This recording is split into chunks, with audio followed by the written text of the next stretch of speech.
नमस्कार मंडळी, आपण बनवतोय मऊ लुसलुशीत अशी चपाती. सर्वप्रथम काय करायचं आहे, कणिक मळून घ्यायची आहे.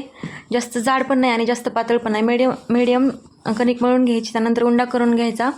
उंड्याला सगळीकडे तेल लावायचं, पीठ टाकायचं आणि घडी मारून उंडा करून छान चपाती लाटून घ्यायची. चपाती एक साईडला जाड किंवा पातळ न लाटता सगळीकडून सारखी लाटून घ्यायची. आणि त्यानंतर तवा गरम होऊ द्यायचा. गरम तव्यात थोडंसं तेल टाकायचं आणि तेल टाकल्यानंतर आपण लाटलेली छान अशी गोल चपाती तव्यावर टाकून घ्यायची आहे. तव्यावर टाकल्यानंतर लगेच दुसरा उंडा करून घ्यायचा. तोपर्यंत वरची चपाती भाजते. चपाती भाजल्यानंतर दुसरी चपाती देखील टाकून घ्यायची. आणि उंडा मळत असताना कधी लक्षात ठेवायचं, छान असा मळून मऊसूत उंडा करून घ्यायचा. आपली चपाती एकदम मऊ छान आणि आतमध्ये लेअर तयार होतात मस्त असे. त्यानंतर तिसरी चपाती अशा सगळ्या चपात्या लाटून घ्यायच्या. जास्त तेल न लावताही आपली चपाती एकदम मऊसूत होते.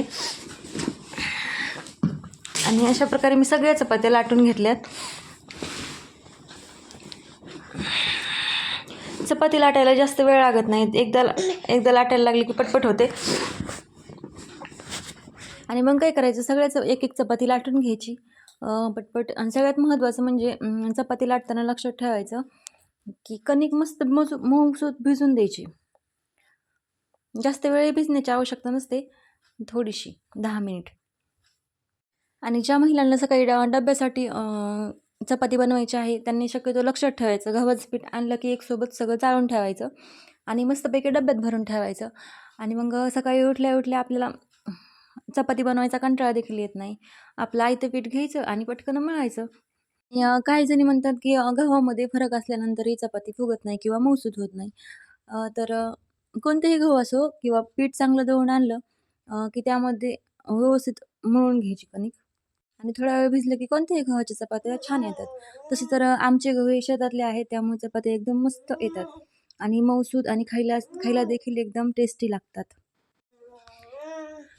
आणि असं सगळ्या चपात्या पटपट लाटून घ्यायच्या.